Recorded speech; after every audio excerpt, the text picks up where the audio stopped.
תפקידי האזרחי בצורה הטובה ביותר.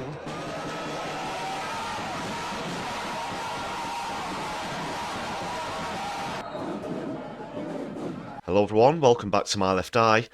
Israel have announced that they're severely reducing the number of soldiers in Southern Gaza. The announcement comes 6 months to the day since the occupation escalated following a retaliatory attack by Hamas on the IDF in October of 2023.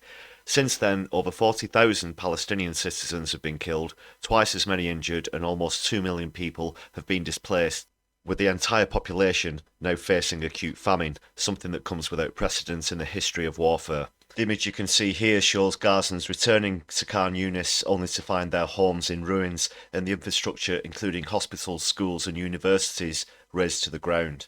While Israel are claiming that the withdrawal is taking place because they've achieved their objectives and are moving into a new phase of the conflict, there may be more than meets the eye. This news comes as a fresh round of negotiations begin in Cairo and Egypt, and in Tel Aviv, 100,000 people took to the streets to demand that Benjamin Netanyahu resign.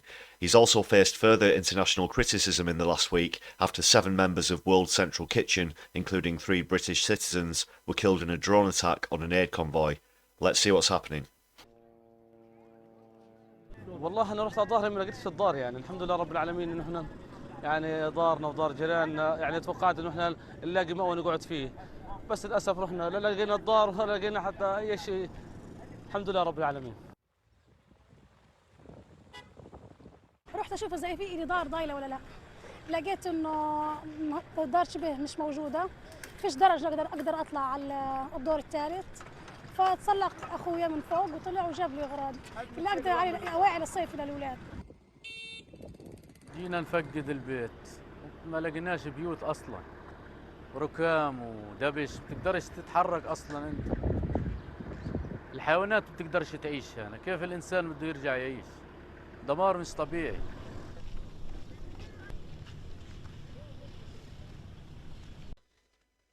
Those pictures are from the BBC. We're just going to quickly take a skim through this article here. It says Israel's military said on Sunday that it was reducing the number of soldiers from southern Gaza, leaving just 1 brigade in the area. The military stressed that a significant force would remain in Gaza and say that this is another stage in the war effort, Israel Defence Forces spokesperson Lieutenant Colonel Peter Lerner told the BBC. The pullout's been interpreted as tactical rather than a sign that the war may be moving closer to its end. Also on Sunday, Israel and Hamas said they'd both sent delegations to Cairo to join fresh ceasefire negotiations. Lieutenant Colonel Lerner said that troops would rotate out because the military had completed its mission in Khan Yunis. He said it's a decline in the forces, but there are more operations that need to be conducted. Rafah is clearly a stronghold. We need to dismantle Hamas capabilities wherever they are. US National Security spokesman John Kirby said it appeared to be a rest and refit and not necessarily indicative of some form of new operation for these troops. But later, Israeli Defence Minister Yoav Gallant said the troops were leaving to prepare for their follow-up missions. Israel has long warned of a planned ground offensive in the southern city of Rafah, where more than 1 million displaced Palestinians are currently sheltering. International pressure for a ceasefire is mounting, and the US, that's Israel's closest and most powerful ally, warned earlier this week that its ongoing support for the Gaza war is dependent on specific concrete steps to boost aid and prevent civilian deaths. Marking 6 months of the war, Israeli Prime Minister Benjamin Netanyahu said Israel was just 1 step away from victory, but insisted there would be no ceasefire without the release of Israeli hostages. Tens of thousands of Israelis rallied against Mr. Netanyahu on Saturday, demanding a deal to free the hostages held in Gaza. Anti-government protesters were joined by hostages' families. The rallies in Tel Aviv and other cities came hours after the IDF recovered the body of hostage Elad Katsir. Organisers said the protest in Tel Aviv had drawn 100,000 people, while other counts put the attendance at around 45,000. Let's take a look at what happened there.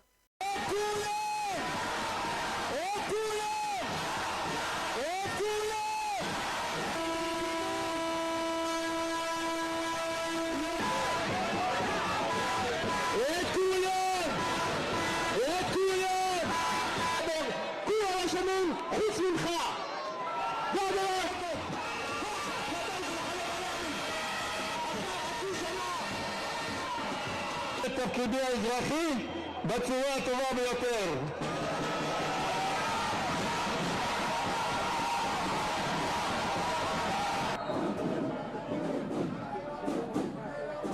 This article also shows some of the scenes that citizens faced when returning to Khan Yunis. It says the devastated landscape of their city feels unreal to the thousands of Palestinians who've been returning. Through the rubble of the streets, they've been filing back on bicycles, donkey carts and by foot looking for their homes or what trace is left of them. Mohammed Abu Diab, a local resident, said, "I'm going to my house even though I know it's destroyed. I'm going to remove the rubble and get a shirt out. The smell of death is in the air," residents say, with bodies still lying beneath the ruins. The scale of devastation has completely shocked them. Rashad Kamis al-Najir from the wider Khan Yunis region said as he surveyed the scene, it's as if an earthquake had hit the city. The houses are not livable, the mosques are not suitable for worship, and the roads and the infrastructure, even the electricity, have all been completely destroyed. Another resident said the houses that haven't been destroyed are burned or looted by thieves. We are dying slowly, there are no homes to live in, and we live like the dead.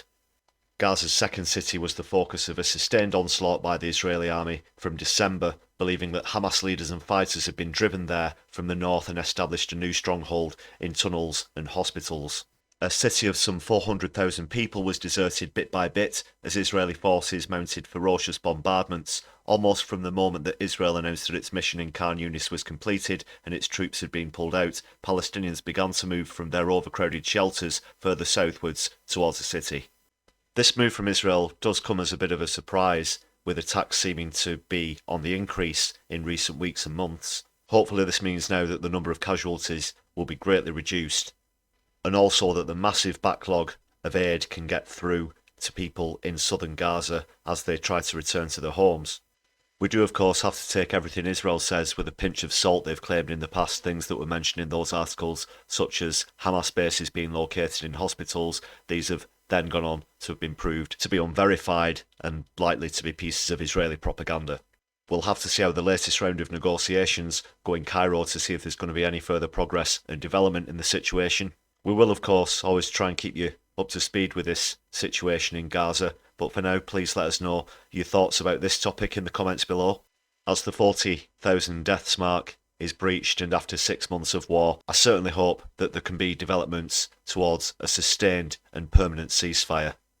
Thanks so much for watching. Please hit the subscribe and thumbs up buttons to help us out on the algorithm. We've also now got the membership program open with some great perks for you to enjoy starting from just 99p. Hit the join button or follow the links in the channel description. If you'd like to make a one-off contribution, then please hit super thanks on the video or follow the link to our Buy Me a Coffee page where you can help to show solidarity and support the channel for just the price of a tasty hot beverage. All contributions are greatly appreciated. Thanks again everyone. My left eye will be seeing you soon.